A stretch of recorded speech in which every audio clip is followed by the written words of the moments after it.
मेरा पहला प्रेफ़रेंस यही रहेगा विद इन ईयर जी। मैं बेरी के सरकारी स्कूल में लड़कियों के लिए डिजिटल लाइब्रेरी बनवाएँगे जी। और वो मैं अपने पैसे से नहीं बनवाऊँगा। जी, मैं जी। उसमें अपनी पार्टी का भी समर्थन लूँगा, जी। अपने जितने भी ऊपर तक की जो भी हमारे एमएलए हैं या फिर हमारे चेयरमैन जी बनेंगे जी। या जो हमारी जिस कंपनी में मैं काम करता हूँ, जी। उनका डोनेशन के थ्रू चाहे उसमें 1 करोड़ रुपए लगे या कितना भी लगे, हम एक डिजिटल लाइब्रेरी बनाएँगे विद इन ईयर अगर हम इसमें सक्सेस होते हैं। उगता हुआ सूरज है, जो कि मशीन पे दूसरे नंबर पे है। जी। आप उसको दबाएँ और हमें जिताएँ जिससे कि हम अपने वार्ड का काम करवा सकें।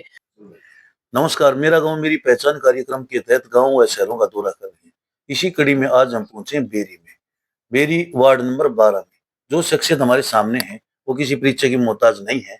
मनीष जी वार्ड 12 से पार्षद प्रत्याशी प्रतिनिधि हैं। इनकी मिसेज विजेता जी पार्षद प्रत्याशी हैं वार्ड 12 से। वार्ड 12 में क्या समस्याएं हैं, क्या इनकी सोच है राजनीति में आने की, मनीष जी से बात करते हैं। हम आपको बता दें कि मनीष जी बहुत बड़ी पोस्ट पर हैं, गुड़गांव कंपनी में मैनेजर की पोस्ट पर हैं। तो राजनीति में क्यों आना चाहते हैं, इनसे बातचीत करेंगे। मनीष जी नमस्कार। नमस्कार सर। सबसे पहले आपका हमारे चैनल पर स्वागत है। Thank you. सर, आप जॉब कर रहे हो और बढ़िया जॉब पर हो, एज ए मैनेजर हो आप, तो राजनीति में आने का आपका उद्देश्य क्या है? राजनीति में आने का मेरा ये मेन उद्देश्य यही है कि हमारे यहाँ पे वार्ड में पिछले 5-7 साल से 7 जी। साल से कोई इलेक्शन नहीं हुआ है। जी। 7 साल से हमने कोई भी काम नहीं देखा। जी। हम सुनने में आया है और हमने पढ़ा भी कि भिवानी और बेरी एक टाइम पे नगर पालिका बने थे। बिल्कुल, बिल्कुल सर। और भिवानी के अंदर इतनी तरक्की हो चुकी है कि बेरी का एक छोटा-सा भिवानी का एक छोटा-सा एरिया भी बेरी कवर नहीं कर पा रहा है। जी। हमें काम करवाना है। बिल्कुल जी। तो हमारे यहाँ पे क्या है, समस्या सबसे बड़ी है पानी की। जी। 3-3 दिन में पानी आता है और उसमें भी इतना गंदा नालियों का पानी आता है, स्मेल आती है जी। और हम कहीं तक भी उसकी एप्लीकेशन लगा ले, कोई उसकी सुनवाई नहीं करता है। जी। तो जब हमने देखा कि यहाँ पे ऐसे आम आदमी की कोई सुनवाई नहीं होने वाली, हमें कहीं न कहीं पॉलिटिक्स में जाना पड़ेगा और वहीं से हमें दबाव लगाना पड़ेगा और वहीं से हम काम कर सकते हैं। भाई साहब ने बहुत बड़ी बात बोल दी। कुछ काम ऐसे होते हैं कि पॉलिटिक्स में आए बगैर काम नहीं हो सकते। इन्होंने एक बड़ी समस्या बताई है, पीने के पानी की समस्या है। 3-3 4-4 दिन में पानी आता है। 3-3 4 दिन में पानी आएगा तो बड़ी समस्या पब्लिक को झेलनी पड़ेगी, लोगों को झेलनी पड़ेगी। विजेता जी से बात करते हैं। मैम नमस्कार। नमस्कार सर। आपका हमारे चैनल पर स्वागत है। मैम बात करें, जैसे मनीष जी ने बताया कि पीने के पानी की समस्या है, तो आप इस समस्या को दूर करने के लिए ही मतलब आप राजनीति में आए हो? हम जी सर, ये सच है कि इसी जी। के लिए आए हैं। तो एक्चुअली क्या है, हमारे गाँव में आप देखोगे स्कूल से लेके, पानी से लेके, जी। बिजली का तो चलो आजकल सब मीटर बाहर हो गए, चोरियाँ बिल्कुल। बंद हो गई तो ठीक है। जी। पर बिजली, पानी, स्टडी को लेके कोई बात नहीं करता है। जी। हमारे बेरी शहर के अंदर चारों तरफ प्राइवेट स्कूल्स हैं। खुद हमारे बच्चे भी प्राइवेट स्कूल में तो जाते मनीष हैं। जी, यदि वार्ड 12 की जनता आपको मौका देती है, हाँ। आपने बात की स्टडी की कमी है, तो शिक्षा क्षेत्र में सुधार हेतु आपके क्या प्रयास रहेंगे? मेरा पहला प्रेफ़रेंस यही रहेगा विद इन ईयर जी। मैं बेरी के सरकारी स्कूल में लड़कियों के लिए डिजिटल लाइब्रेरी बनवाएँगे जी। और वो मैं अपने पैसे से नहीं बनवाऊँगा। जी, मैं जी। उसमें अपनी पार्टी का भी समर्थन लूँगा, जी। अपने जितने भी ऊपर तक की जो भी हमारे एमएलए हैं या फिर हमारे चेयरमैन जी बनेंगे जी। या जो हमारी जिस कंपनी में मैं काम करता हूँ, जी। उनका डोनेशन के थ्रू चाहे उसमें 1 करोड़ रुपए लगे या कितना भी लगे, हम एक डिजिटल लाइब्रेरी बनाएँगे विद इन ईयर अगर हम इसमें सक्सेस होते हैं। मनीष जी ने बहुत बड़ी बात बोली है युवाओं के लिए, विद्यार्थियों के लिए।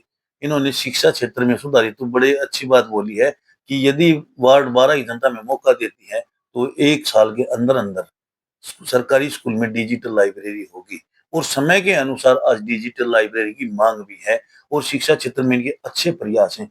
वो जो हम डिजिटल लाइब्रेरी बना रहे हैं, जी। उसके अंदर सारा जितने भी बच्चे के 6 से लेके 12th तक की जितनी भी बुक्स होंगी, जी। उसमें प्रोवाइड करवाई जाएँगी। उसके साथ-साथ उसमें 20 से 25 कंप्यूटर भी लगाए जाएँगे जी। और हमारा अगर हम नगर पालिका में आते हैं, तो हमारा ये भी प्रयास होगा कि जो भी वहाँ पे शिक्षक जाएगा, तो उसकी सैलरी हम नगर पालिका से या अपने बिहाफ़ पे उनको हम प्रोवाइड करवाएँगे। हम उसमें गवर्नमेंट का कोई अनुदान नहीं लेना चाहेंगे। ये जो भी लाइब्रेरी खुलेगी, ये भले ही अपनी कंपनी से दे, जेब से दे या लोगों समाज सेवियों से दे या पार्टी के जो उच्च अधिकारी हैं उनका सहयोग लेना पड़े, इन्होंने सभी सुविधाएं लाइब्रेरी के अंदर देने की बात कही है और बहुत बड़ी बात है। आज एक समय के अनुसार मांग भी है।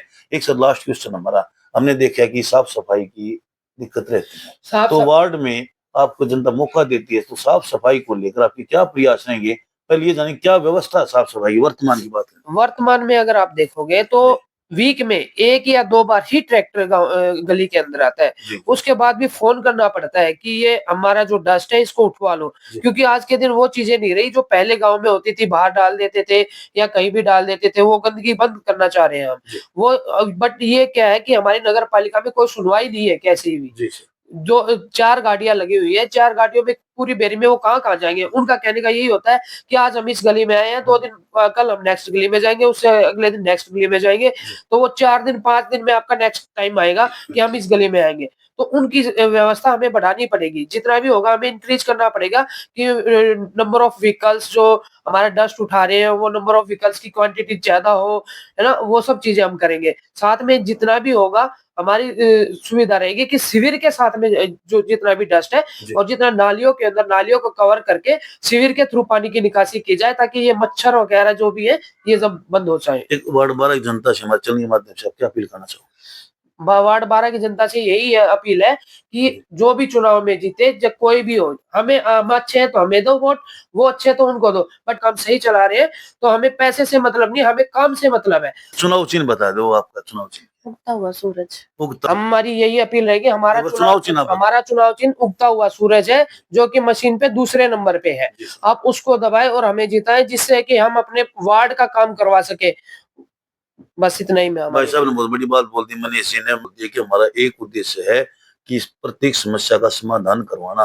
राजनीति में इसलिए ये सर्वसंपन्न है इनके पास किसी तरह परमात्मा की दया से पैसे की कोई कमी नहीं है। सिर्फ राजनीति में ये आने का उद्देश्य है कि प्रत्येक समस्या का समाधान करवाना। मनीष जी इतना टाइम दिया उसके लिए आपका धन्यवाद। धन्यवाद। Thank you. Thank you.